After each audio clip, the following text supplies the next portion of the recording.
Jai Narayan, dear students. I hope you all are fine. Stay home, stay safe, and follow the rules of SMS. Whenever you are out, you need to follow the rules of SMS. So, dear students, this is the third lecture from the chapter Ranga's Marriage, which is written by Masti Venkateshwar Iyengar. Till now, we have studied that the writer, he did not want to give any fancy title to the story. Then he describes the village of Hosahali. After that, the narrator tells us that how Ranga's returning back from Bangalore, his homecoming was a great event for the villagers. And after seeing the cool behavior and attitude of Ranga, the narrator, Shyama, he decides to get Ranga married. And he finds a perfect match for Ranga. So now, let's carry on with our chapter.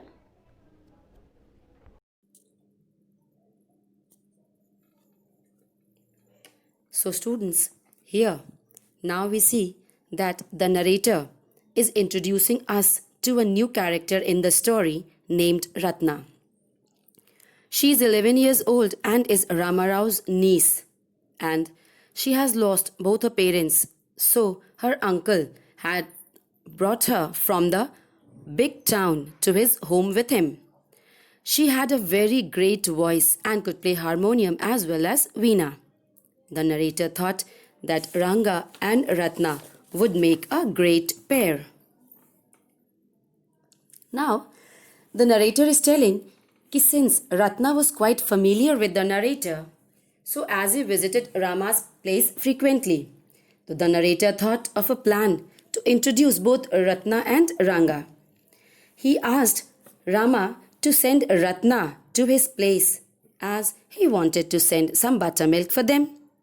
She came all dressed up. The narrator insisted upon her to sing a song while he sent someone to call Ranga. Just as she was singing, Ranga arrived at the door. Her melancholic voice touched his ears and thus he did not want to interrupt the singing. So he stood at the door. He was curious to see the singer and very cautiously he tried to have a look, which disturbed the lighting in the room. On seeing a stranger, Ratna immediately stopped her singing. Now, the narrator compares Ranga's situation to the disappointment of dropping a best quality mango on the floor just before having to truly enjoy it.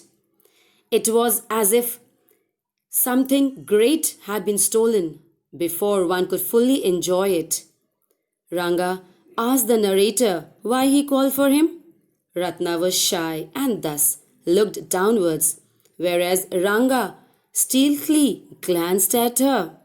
There was an awkward silence in the room.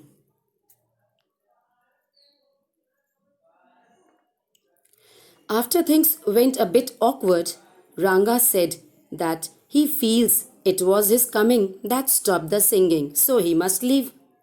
However, he did not leave. The narrator makes fun of him because he had no intention of going. He jokes about it and says one could not expect actions and words to match in the Kali Yuga. After a few minutes of awkward silence, Ranga finally asked the narrator about the girl. Now, the narrator compares the situation with the infamous story of the he-goat and the lion, where he is the he-goat and Ranga the lion. The narrator replies very cleverly and intends on seeing Ranga's interest in knowing about Ratna. Thus he says that who she is not of that much importance because he is already married and Ranga doesn't intend on marrying anytime soon. Hearing the narrator's reply, Ranga got excited, although he did not show it but was quite evident.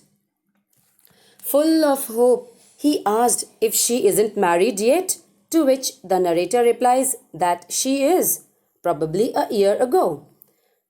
Ranga was disappointed and disheartened. It was clearly all over his face. He went away quoting some work, and our narrator, having staged certain liking in the mind of Ranga for Ratna, went on to complete his play. He went to the village Shastri and told him everything that had to be said and done. Then he met Ranga that afternoon and he carried the same disappointment on his face.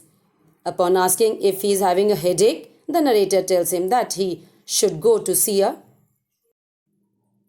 So, Ranga insists that everything is fine with him and he is his normal self. Narrator very wittily makes a remark that he went through the same feelings when he was seeing girls for himself and immediately mentions that it could not be the reason for Ranga. Furthermore, he suggested that they could go to see Shastri to see if the stars are in their favor or not. Ranga also went with him.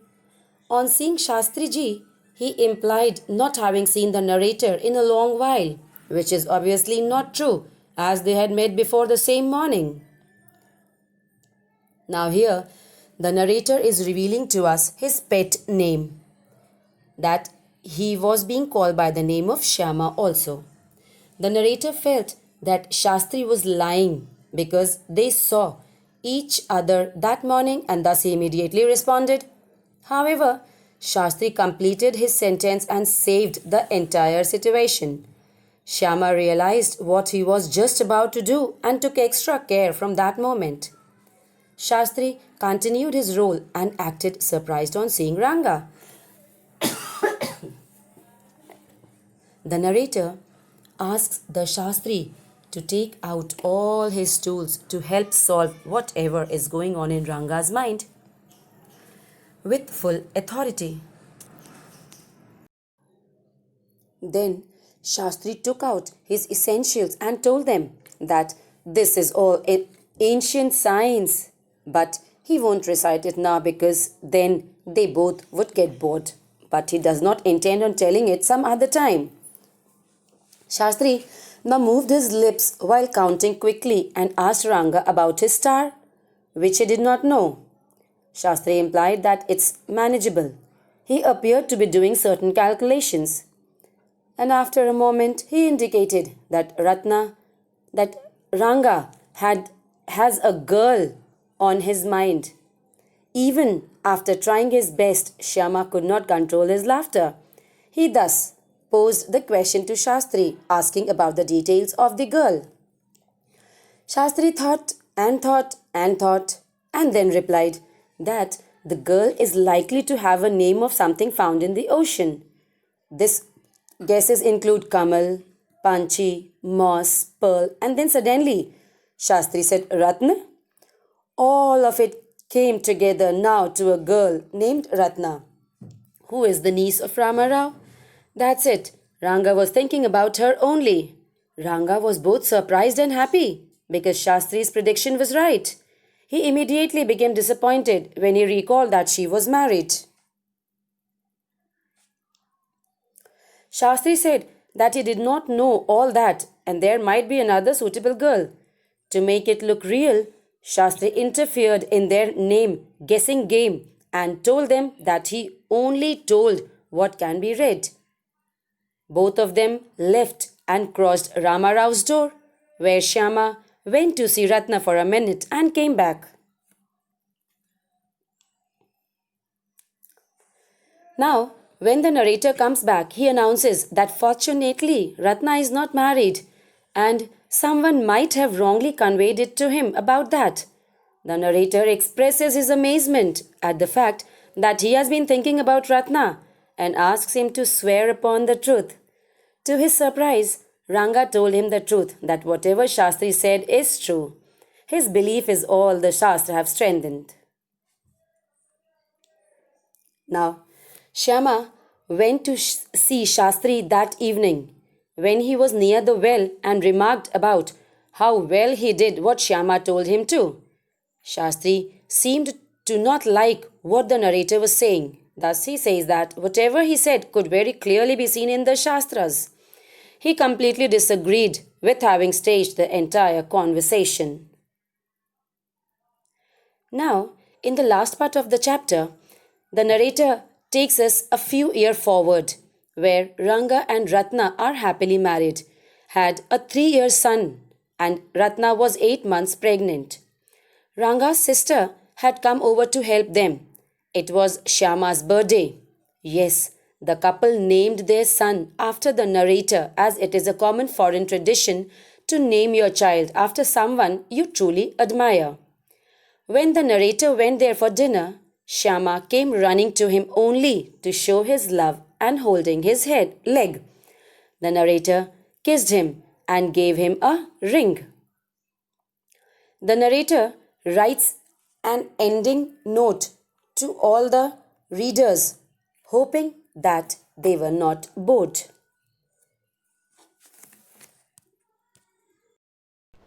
So, dear students, this was all in the chapter. In the chapter, we came to know how Ranga and Ratna they got married with the help of the matchmaker Shyama, or we say the narrator. If you have any problem, please feel free to ask. Thank you and Jai Narayana.